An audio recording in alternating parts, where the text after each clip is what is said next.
तो चलिए डिस्कस करते हैं वाइड कम्प्लेक्स टैकिकार्डिया। तो वाइड कम्प्लेक्स का अर्थ क्या होता है? QRS कम्प्लेक्स को बोल रहे हैं। QRS जानते हैं आप सब कि QRS का ड्यूरेशन कितना होता है? QRS it is less than 3 small box. 3 small box means less than 120 millisecond, right. और जब यही QRS greater than 120 millisecond हो जाती है और टैकिकार्डिया रहती है तो हम उसे वाइड कम्प्लेक्स टैकिकार्डिया बोलते हैं। तो ये भी ऐसा रिदम आप देखेंगे जब वाइड है और टैकिकार्डिया है तो आप देखेंगे कि वो रिदम रेगुलर है या इरेगुलर है, राइट। इफ़ वो रेगुलर है तो इसकी कॉज क्या क्या हो सकती है, और जब इरेगुलर है तो उसकी कॉज क्या क्या हो सकती है। जब रेगुलर है तो इसकी कॉज क्या हो सकती है कि SVT है।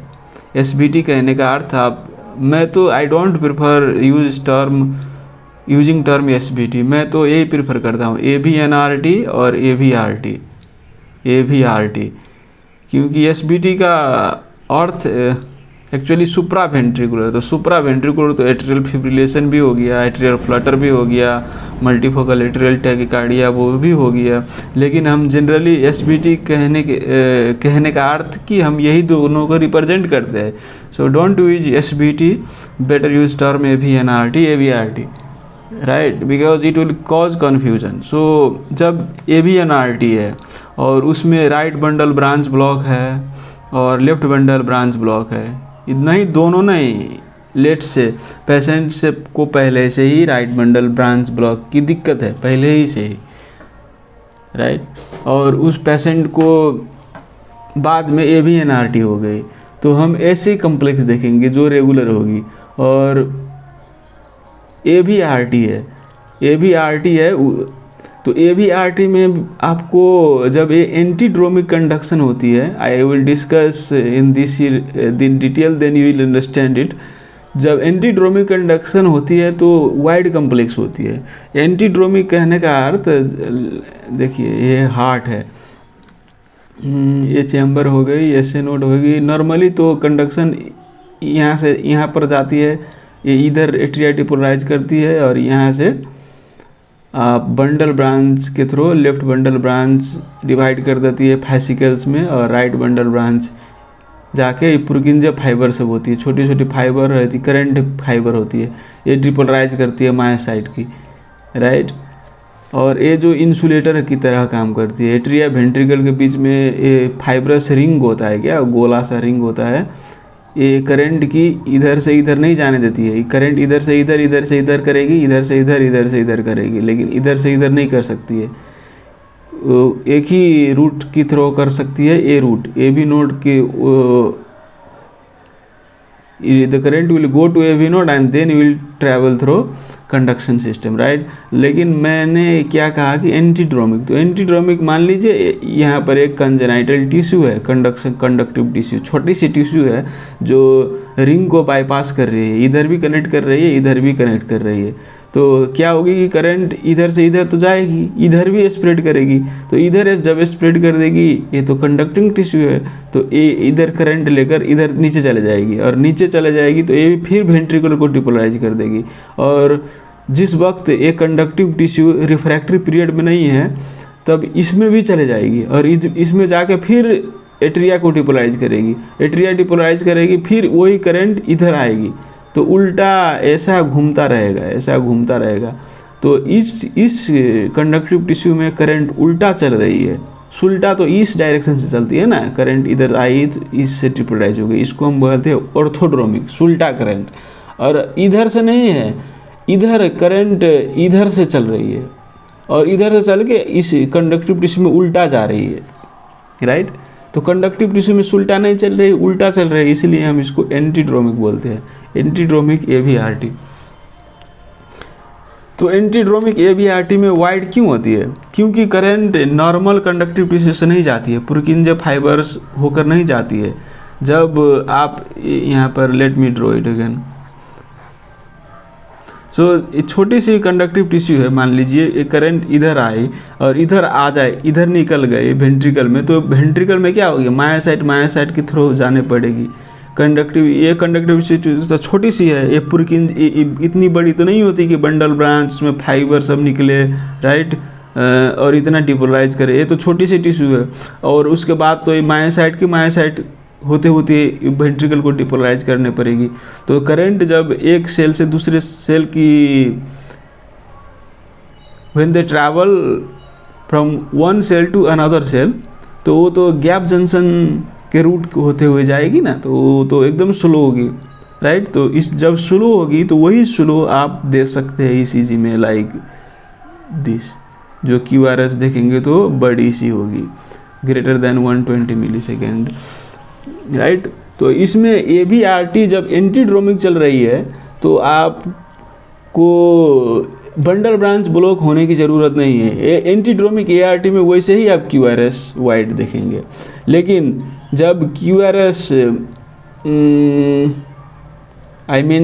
जब कंडक्शन सुल्टा चल रही है, इधर से इसमें गई AV नोड में और इधर गई और इधर से फिर आई और फिर ऐसे रीएंट्री होते रही, तो इस टिश्यू में तो सुल्टा चल रही है, तो इसको हम बोलते हैं ऑर्थोड्रोमिक AVRT। ऑर्थोड्रोमिक AVRT में आपको नैरो QRS कम्प्लेक्स देखने को मिलेगी। नैरो QRS कम्प्लेक्स क्यों देखने को मिलेगी, क्योंकि करंट इधर जा रही है, बंडल ब्रांच पुरकिंजे फाइबर्स, तो ये तो फास्ट लेन है ना, तो कंडक्शन बहुत फास्ट चलती है, तो इसीलिए आपको उसमें QRS देखने को मिलेगी। लेकिन जब ऑर्थोड्रोमिक AVRT हो रही है और मान लीजिए पेशेंट को पहले ही से राइट बंडल ब्रांच ब्लॉक है, तो मान लीजिए ये right bundle branch block infarct हो गया, काम नहीं कर रहा है, राइट, ये डेड हो गया, तो अब पेशेंट को 2 साल के बाद ऑर्थोड्रोमिक AVRT हो गई। तो करंट तो ऐसे सुल्टा चल रही है, तो लेकिन सुल्टा तो चल रही है, लेकिन ये बंडल ब्रांच तो काम नहीं कर रही है, ख़त्म हो गई ना, डेड हो गई। तो अब क्या होगी कि लेफ्ट बंडल ब्रांच की थ्रो करंट जाएगी और इसको डिपोलराइज करेगी, और बाद में मायोसाइट थ्रो स्प्रेड होगी क्या करंट। तो आपको मैंने पहले ही बोला, जब मायोसाइट से थ्रो करंट स्प्रेड होगी तो आपको वाइड QRS देखने को मिलेगी, राइट। तो मैंने राइट बंडल ब्रांच ब्लॉक बोली, लेकिन लेफ्ट बंडल ब्रांच ब्लॉक भी हो सकती है। पेशेंट को मान लीजिए पहले ही से लेफ्ट बंडल ब्रांच ब्लॉक की समस्या है, मान लीजिए पेशेंट को MI हुआ था और पेशेंट को लेफ्ट बंडल ब्रांच ब्लॉक है, लेकिन आप एक बात जानते हैं, लेफ्ट बंडल ब्रांच ब्लॉक हो भी जाए तो पेशेंट का हार्ट रेट उतना कम नहीं होगा, he might survive even without pacemaker. But कोई पेशेंट को मान लीजिए दिक्कत हो सकती है, लेकिन नहीं भी हो सकती है, it depends upon patient, right. तो पहले ही से लेफ्ट बंडल ब्रांच ब्लॉक की समस्या है और मान लीजिए पेशेंट को ऑर्थोड्रोमिक AVNRT हुई, AVNRT ने AVRT, नोड की तो बात नहीं है ना इसमें, ऑर्थोड्रोमिक AVRT हुई, तो उसमें भी आप वाइड QRS देख सकते हैं। और AVNRT की बात करें अब, AVNRT का अर्थ हो गया कि करंट आपकी AV नोड में घूम रही है, एट्रिया वेंट्रिकल में नहीं, नोड में घूम रही है। SA नोड है, AV नोड है, राइट। तो इसमें आप जानते हैं 2 पाथवे होती है, fast pathway, slow pathway, right. तो जब करंट फास्ट पाथवे से आ रही है, स्लो पाथ में घूम रही है, एंट्री कर रही है, तो ऐसे ऐसे गोल गोल घूम रही है करंट, तो ऐसे ऐसे घूमेगी तो एक करंट इधर भी चले जाएगी बंडल ब्रांच ब्लॉक के थ्रू, बंडल ब्रांच के थ्रू, फासिकल के थ्रू, और वेंट्रिकल को डिपोलराइज करेगी, राइट। और ऐसे फास्ट घूमेगी तो फास्ट नीचे करंट जाएगी, तो करंट टैकीकार्डिया हो जाएगी।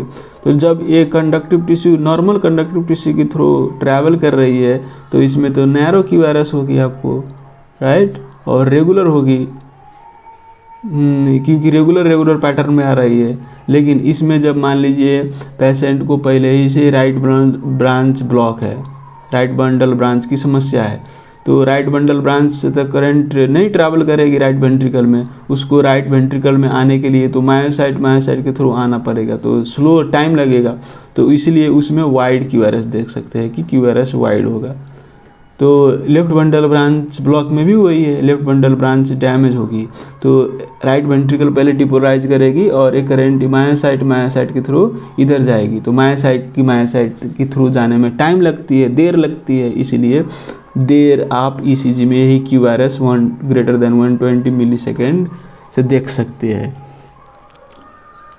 तो कॉज हमारा वाइड QRS का क्या हो गया, AVNRT हुई कि कौन पेशेंट में, जिस पेशेंट में बंडल ब्रांच ब्लॉक की समस्या है। और दूसरा कारण क्या हो गया कि ये भी रिसिप्रोकेटिंग टैकीकार्डिया है एंटीड्रोमिक, इसमें आपको बंडल ब्रांच ब्लॉक होने की ज़रूरत नहीं है।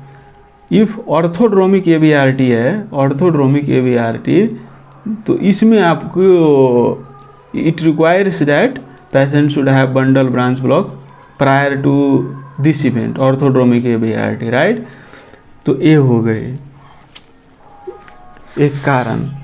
और कारण क्या हो सकती है वाइड QRS टैकीकार्डिया की, तो this is heart and you know normal conduction system is travelling through the bundle branch. मान लीजिए यहाँ पर एक रीएंट्री है, एक वेंट्रिकुलर मायोसाइट में एक इक्टोपिक फोकस है और वहाँ से करंट ऑटोमेटिकली जनरेट हो रहा है। करंट तो इधर से भी जनरेट हो रहा है, लेकिन एक एबनॉर्मल फोकस है और करंट यहाँ पर रीएंट्री कर रही है। तो ये रीएंट्री वाली करंट, तो करंट यहीं पर लिमिट नहीं रहेगी, ये तो वेंट्रिकल मायोसाइट में भी जाएगी, तो इधर भी डिपोलराइज कर देगी, राइट। तो इधर डिपोलराइज करेगी तो मायोसाइट थ्रू जाएगी करंट, क्योंकि यहाँ से तो करंट जाने के लिए कोई कंडक्टिव टिश्यू नहीं है। तो मायोसाइट थ्रू करंट जाने के कारण से आप वाइड QRS देखेंगे, QRS वाइड, ये वाइड होगी, वो ग्रेटर देन 120 मिलीसेकेंड, राइट। तो इसको हम बोलते हैं कि वेंट्रिकुलर टैकीकार्डिया, वेंट्रिकल से टैकीकार्डिया ओरिजिनेट हो रही है, इसलिए इसको हम बोलते हैं वेंट्रिकुलर टैकीकार्डिया। तो ये वेंट्रिकुलर टैकीकार्डिया आपको मोनोमॉर्फिक भी हो सकती है, पॉलीमॉर्फिक भी हो सकती है, इट डिपेंड्स कि कितना साइट है। मान लीजिए एक रीएंट्री यहाँ पर है, राइट। तो मल्टीपल साइट पे रीएंट्री होने के कारण से तो इधर भी करंट जा रही है, इधर भी करंट जा रही है, इधर भी करंट जा रही है, तो उसके कारण से आप पॉलीमॉर्फिक डिफरेंट पैटर्न की वेंट्रिकुलर टैकीकार्डिया देख सकते हैं। लाइक एक ठो ऐसे है, एक ठो ऐसे है, राइट, एक ठो ऐसे है, right. So I mean to say that morphology of different VT is different, right? That is called polymorphic ventricular tachycardia, right? तो इतनी कारण हो गई। आप जब वाइड QRS देख रहे हैं ECG में तो कारण तो बहुत है, तो हम कैसे पता करें कि इसका कारण क्या है? इसका कारण AV नोड में है कि इसका कारण एबनॉर्मल कंडक्टिंग टिश्यू है, AV रिसिप्रोकेटिंग टैकीकार्डिया है, या फिर इसका कारण वेंट्रिकल है, वेंट्रिकुलर टैकीकार्डिया है, तो हमें तो पता करनी होगी। तो आप बोलेंगे हमको पता करने से क्या फ़ायदा, ये तो कार्डियोलॉजिस्ट का काम है ना। क्योंकि हम पता कर भी लेंगे तो क्या करेंगे।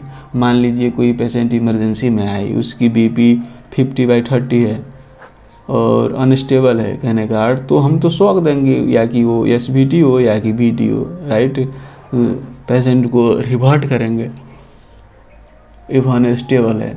लेकिन जब पेशेंट स्टेबल है और आप पेशेंट की ब्लड प्रेशर ठीक है 130/80, right, patient does not have any symptoms, तो आपका रोल तो कोई नहीं है, वो तो कार्डियोलॉजिस्ट डिसाइड करेगा कि इसका प्रॉब्लम कहाँ है और वहाँ पर एब्लेट करना है, अथवा लॉन्ग टर्म ट्रीटमेंट किस तरह से सोचे। Definitely that is not our domain, but we have to understand the concept behind it, right? तो हम उतना डिटेल में तो नहीं, लेकिन हल्का डिफ्रेंशिएट कैसे करती है उसका कंसेप्ट समझने की कोशिश करेंगे। आप क्राइटेरिया देखेंगे तो बुरगाड़ा क्राइटेरिया है, वो जाके किताब से पढ़ सकते हैं, रट सकते हैं, लेकिन हम यहाँ पर, मेरा उद्देश्य वो नहीं है। मेरा उद्देश्य आपको कंसेप्चुअली क्लियर करना है, राइट। तो इसलिए मैं डिस्कस कर रहा हूँ। otherwise you do not need to see video, you can directly memorize or read from book, right? but आप समझ सके इसलिए मैं ये डिस्क्राइब कर रहा हूँ। तो कैसे हम डिफ्रेंशिएट करें VT है कि वो SVT है? SVT नहीं, इसमें एबरेंसी है, बंडल ब्रांच ब्लॉक, राइट। एबरेंसी का अर्थ होता है कि एक्स्ट्रा कुछ गड़बड़ है इसमें, इस पेशेंट को पहले ही से बंडल ब्रांच ब्लॉक है और SVT हो गई। SVT, I again don't want to use terminology, AVNRT है, राइट, अथवा AVRT। तो देखिए, अब जब ये VT होगी ना तो QRS वाइड बहुत बड़ी होगी, ग्रेटर देन 160 मिलीसेकेंड, लेकिन SVT में उतना बड़ी नहीं होती है। आपको QRS 120 to 160 मिलीसेकेंड जितना मिल जाएगी। आप जब QRS विड्थ देखेंगे और आपको 160 मिलीसेकेंड से ज़्यादा दिखे, अर्थात 4 स्मॉल बॉक्स से ज़्यादा दिखे, तो आप समझ सकते हैं, गेस कर सकते हैं VT है मोस्ट लाइकली। क्योंकि इस SVT और AVNRT AVRT में ये तो करंट नॉर्मल पाथवे से ही आ रही हुई होती है, इसलिए उतना ज़्यादा नहीं हो पाती है। Even though there is bundle branch block, one sided bundle branch block, but other side का बंडल ब्रांच ठीक है, लेकिन VT में तो करंट तो एबनॉर्मल जगह से आ रही है, एबनॉर्मल जगह से यहाँ से आ रही है, ये पाथवे से तो नहीं आ रही है इधर से। तो ये तो इसको तो एक भी बंडल ब्रांच नहीं मिल रही, इसको तो एटलीस्ट एक बंडल ब्रांच ब्लॉक है तो एक से जा रही है, तो इतना ज़्यादा वाइड नहीं हो पाएगी। लेकिन इसमें तो पूरा मायासाइड की रूट से जा रही है, तो इसमें तो बड़ी होगी, ग्रेटर देन 160 मिलीसेकेंड। आप समझे, राइट। दूसरा है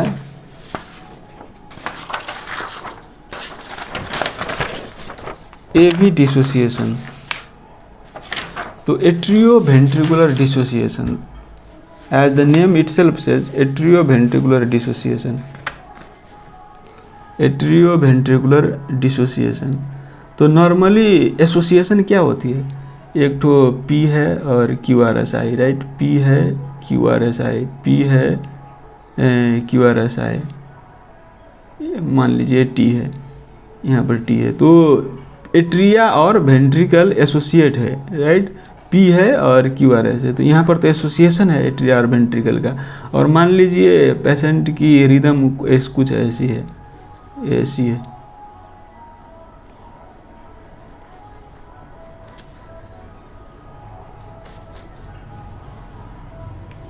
तो यहाँ पर तो एट्रियल रिदम तो नहीं है, वेंट्रिकुलर रिदम है, वेंट्रिकुलर रिदम है, वेंट्रिकुलर रिदम है, यहाँ पर एट्रियल रिदम आ गए, यहाँ पर एट्रियल रिदम आ गए, तो एसोसिएशन तो नहीं बना रही है, इसको बोलते हैं हम AV डिसोसिएशन,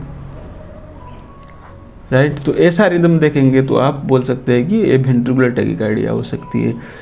और दूसरी बात, जब वेंट्रिकुलर टैकीकार्डिया हो रही होती है तो मैंने आपको पहले ही बोला कि वेंट्रिकुलर टैकीकार्डिया कहने का अर्थ कि यहाँ से एक रीएंट्री है, यहाँ से करंट जनरेट कर रही है, वेंट्रिकल को डिपोलराइज कर रही है। तो मान लीजिए पेशेंट का रिदम कुछ ऐसी है, ऐसी रिदम है, राइट। तो करंट तो यहाँ से जनरेट करके डिपोलराइज कर रही है, लेकिन करंट तो इधर से भी आ रही है कुछ देर के बाद। यहाँ पर ज़्यादा इसकी चाल तेज़ है, टैकीकार्डिया है, इसलिए इस आप ऐसे पैटर्न ज़्यादा देखेंगे। लेकिन बीच बीच में तो यहाँ से भी करंट इधर आ रही है, इधर कंडक्टिव टिश्यू से स्प्रेड कर रही है, तो बीच बीच में तो आपको नॉर्मल साइनस रिदम भी देखने को मिल सकती है, लाइक ए से है और QRST, राइट। मान लीजिए ये नॉर्मल साइनस रिदम है, नॉर्मल साइनस रिदम यहाँ से जो कंडक्टिव टिश्यू आए हैं, तो बीच बीच में आपको जैसे ऐसे चल रही है और बीच में आपको ऐसे नॉर्मल वाली PQRST मिल रही है। तो इसको हम बोलते हैं कि कैप्चर बीट, कैप्चर हो रही है, कि ऊपर वाली बीट भी कैप्चर हो रही है बीच बीच में। यहाँ की जो मॉर्फोलॉजी है, यहाँ से जो ओरिजिनेट हो रही करंट, उसकी मॉर्फोलॉजी ऐसी है, लेकिन बीच बीच में इधर से भी आ रही है और उसको ये स्ट्रिप कैप्चर कर रही है, इसीलिए हम कैप्चर बीट बोलते हैं। और मान लीजिए कि कुछ इंसिडेंट में इधर से जो करंट आ रही है और इसको डिपोलराइज कर रही है, उसी टाइम पे इधर से भी करंट आ रही है, तो वो तो दोनों ओवरलैप करेगी। और जब ये रिदम और ये रिदम ओवरलैप करेगी तो कुछ ऐसा रिदम बन जाएगी। आप समझे कि नहीं, I don't know, let me explain it again. जैसे ऐसी रिदम चल रही है, ऐसी रिदम चल रही है और बीच में आपको मैंने बोला कि ऐसी रिदम आ गई, नॉर्मल साइनस रिदम, QRS वाली आई। तो कुछ इंसिडेंट में ऐसा भी हो सकता है कि जब इधर से जो करंट आ रही है और इधर से जो करंट प्रवाह कर रही है, ये दोनों ओवरलैप कर जाए, और जब करंट ओवरलैप कर जाएगी तो एक ए रिदम और ए रिदम ओवरलैप कर जाएगी, तो आपको कुछ ऐसा देख सकते हैं, लाइक ऐसा आ गया। तो इसको हम बोलते हैं कि फ्यूजन बीट। किस किस में फ्यूजन हो गया, ये नॉर्मल साइनस रिदम और ये वेंट्रिकुलर का जो रिदम है ना, यहाँ से जो ओरिजिनेट हो रही है, वो दोनों फ्यूजन होके कुछ एबनॉर्मल मॉर्फोलॉजी ले लिया, इसको हम बोलते हैं फ्यूजन बीट। तो जब आप कैप्चर बीट देखें, फ्यूजन बीट देखें और एट्रियो वेंट्रिकुलर में कोई एसोसिएशन नहीं देखते हैं, तो वो क्या हो सकती है, ventricular tachycardia, right. Now another criteria is like this, जैसे ये आर हो गई, ये यस हो गई। अब आप इस स्टार्टिंग पॉइंट से यस वेव की डेप्थ देखें तो ये ग्रेटर दैन 100 मिलीसेकेंड अगर हो तो ये जनरली सजेस्ट करती है VT, क्योंकि आपको मैंने पहले ही बोला कि QRS width generally greater than 160 millisecond होती है VT में। तो जाहिर सी बात है, वही कंसेप्ट को कुछ तोड़ मटोड़ के यहाँ पर फिर नया कंसेप्ट बना दिया कि R के स्टार्ट से यस की इंड तक यदि आप ग्रेटर दैन 100 मिलीसेकेंड हो, कहने का अर्थ वाइड हो, तो ये भी एक क्राइटेरिया है। ये भी आपको सजेस्ट करती है कि ये VT हो सकती है,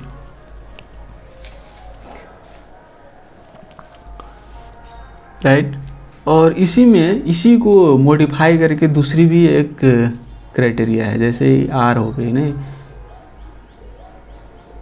ऐसी है मान लीजिए, तो ये नोच आती है। नोच क्यों आती है, जब ये रिदम बड़ी हो जाती है, रिदम बड़ी हो जाती है तो कुछ नोच आ जाती है, और नोच देखते हैं तो इसका अर्थ ये वाइड है, और वाइड है तो हम यहाँ से यहाँ तक का इंटरवल लेंगे और यहाँ से यहाँ तक का इंटरवल लेंगे, और ये इंटरवल आपको 30 मिलीसेकेंड से ज़्यादा है, ये जैसे आपको मैंने पहले बोला 100 मिलीसेकेंड से ज़्यादा है, तो ये सजेस्ट करता है VT को। तो ये नोच भी देखिए इतना वाइड भी है, तो इसको हम बोल सकते हैं कि most likely this rhythm is VT, right. Actually this interval is 70 millisecond, but you cannot remember everything, so I just made it easier for you to remember, like आप 30 को याद कर सकते हैं, लेकिन एग्जैक्टली बोले तो ये 30 है, ये 70 है, 30-70 मिल कर 100 बनता है ना, राइट। तो actually this is 70 and this is 30, तो 30 + 70 = ये पूरा 100 हो गई, राइट। और ये नोच भी हो गई।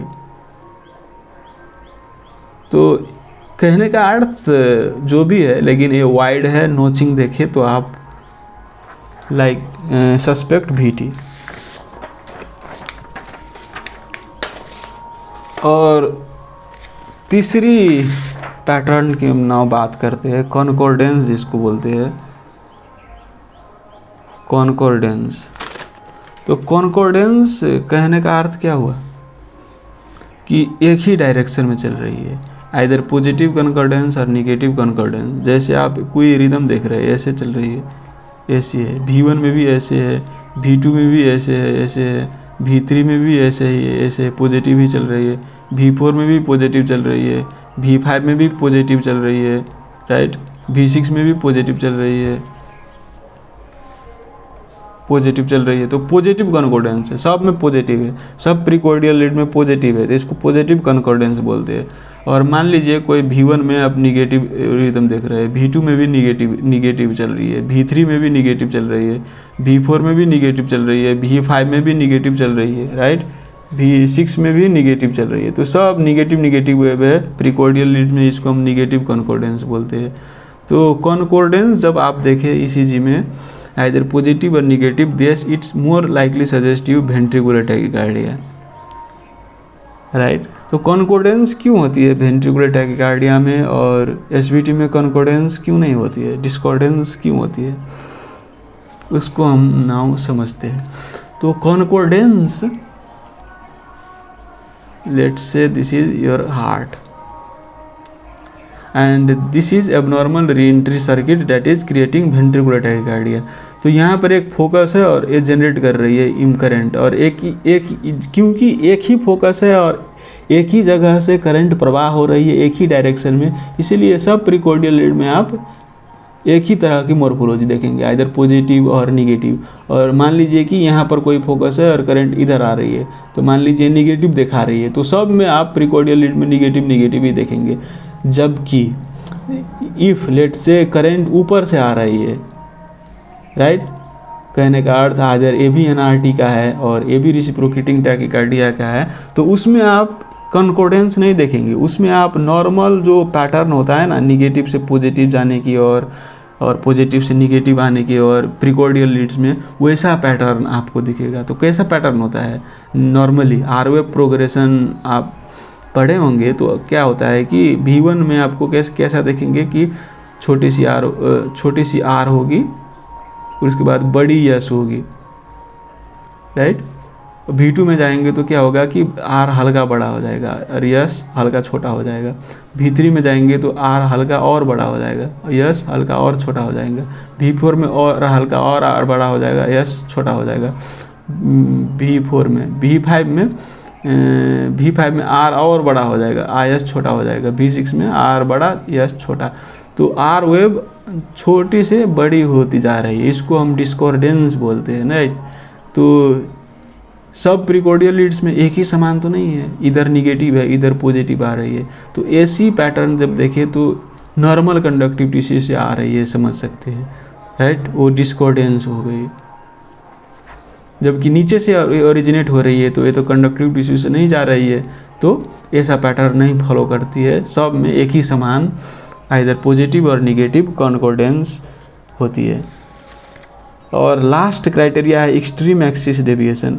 यदि आप एक्सिस को I think you know how to determine cardiac axis, यदि वो एक्सट्रीम एक्सिस में है तो आप समझ सकते हैं कि वेंट्रिकुलर टैकीकार्डिया है। एक्सट्रीम एक्सिस में SVT जनरली नहीं होती है, राइट। आप जानते ही है कि लेफ्ट बंडल ब्रांच ब्लॉक है तो लेफ्ट एक्सिस डेविएशन होगी, राइट बंडल ब्रांच ब्लॉक है तो राइट एक्सिस डेविएशन होगी। तो आप एक्सट्रीम एक्सिस देखते हैं तो आपको सस्पेक्ट करना चाहिए VT। तो ये सब क्राइटेरिया हो गए। तो ब्रुगाड़ा ने फर्स्ट टाइम गेव वन एलोग्रिदम। ब्रुगाड़ा इसी बात सबको एक एलोग्रिदम बनाया गया कि हम VT को कैसे पहचाने। तो उसका एलोग्रिदम क्या कहता है कि आपको क्या करना है कि ECG देखना है, ECG देखे आप कॉन्कोर्डेंस है कि नहीं देखे। आप मान लीजिए कोई पॉजिटिव कॉन्कोर्डेंस देख लिए और फिर मान लीजिए कि निगेटिव कॉन्कोर्डेंस है, कहने का अर्थ if you see concordance label it VT and throw ECG, don't look further. आप कॉन्कोर्डेंस देख लिए भाई ये VT है, ज़्यादा नहीं सोचना है। मान लीजिए आपकी कॉन्कोर्डेंस नहीं है, आप कॉन्कोर्डेंस ECG में नहीं देख रहे हैं, डिस्कॉर्डेंस है, तो आपको क्या देखनी है, RS इंटरवल देखनी है। मैंने पहले ही बोला आपको कि RS इंटरवल RS ये जो 100 मिलीसेकेंड से ज़्यादा है कि नहीं देखना है, ये ज़्यादा है VT है भाई, VT है, ज़्यादा नहीं सोचना है, थ्रो ECG VT है भाई। राइट। मान लीजिए कि R S interval less than 100 मिली सेकेंड है, तब क्या करना है आपको, ए बी डिसोसिएशन देखना है। ए बी डिसोसिएशन के बारे में मैंने बात कर ली, और फ्यूजन बीट, कैप्चर बीट, ऐसा आप देखें तो भाई ये VT है, ज़्यादा नहीं सोचो, throw ECG, throw ECG in dustbin, don't look further, it is VT, diagnose VT। भाई ये एलोगरिदम बोल रही है, राइट, ब्रुगाडा एलोगरिदम। अब मान लीजिए कि ए बी डिसोसिएशन भी नहीं दिख रही है, तो अब क्या करना है, अब आपको देखना है मोर्फोलॉजी।